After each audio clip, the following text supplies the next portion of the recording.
Now, on the third issue, the Honorable Consul General from Iran, I didn't say anything that was not based in fact.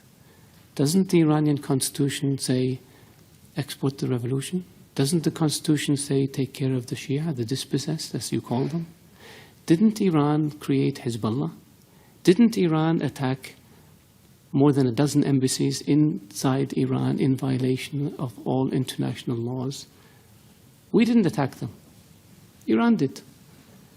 Didn't Iran manage, plan, and execute the 1996 attack in Khobar Towers against the American Marines? Yes, they did. The control officer was Brigadier General Sharifi. You're a military attaché in Bahrain. The bomb maker was Hezbollah. The explosives came from the Bekaa Valley. The top 3 leaders of the plot escaped and have been living in Iran ever since. Isn't that sheltering terrorists? One of them we captured last year in Lebanon with an Iranian passport, not a Saudi passport, even though he's a Saudi citizen.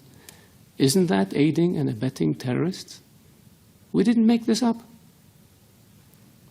When the explosions in Riyadh happened in 2003, Saif al-Adel was in Iran along with Saad bin Laden, the chief propaganda person for Al-Qaeda, and 4 or 5 other people, senior leaders. Iran harbored them and protected them. We asked for them to be extradited. It was refused. Some of them are still in Iran. We didn't invent this. This is the fact. The order to blow up 3 housing compounds in Riyadh in 2003 was made by Saif al-Adel, the chief of Al-Qaeda operations, while he was in Iran. We have the phone conversation on tape. We didn't make this up. Ronald Reagan used to say that facts are stubborn things. They are stubborn because we can't get around the fact. Hezbollah is a terrorist organization. Attacking embassies is very clear. They don't just blow themselves up. Somebody does it. Killing diplomats. Diplomats don't commit suicide by shooting themselves 3 times. Somebody's responsible. Iranian agents have been linked to terrorist attacks in Europe, to terrorist attacks in South America. We didn't make this up. This is the world. This is evidence. And so, yes, we wish and hope that Iran, a great nation, can be a great neighbor to us. But it takes 2 to tango. It takes willingness to give up this expansionist, aggressive policies and return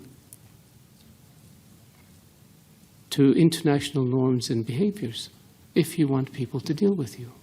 And our hand is extended to Iran. It has been for 35 years. But what we get in return are diplomats killed, embassies blown up, terrorists. We have Iranian agents captured in Saudi Arabia for plotting terrorist attacks. We stopped 4 shipments of weapons that Iran was trying to smuggle to the Houthis in Yemen. We have explosives that Iran tried to smuggle into Saudi Arabia, Bahrain, Kuwait. This is not fiction. And this is not child's play. This is aggressive behavior.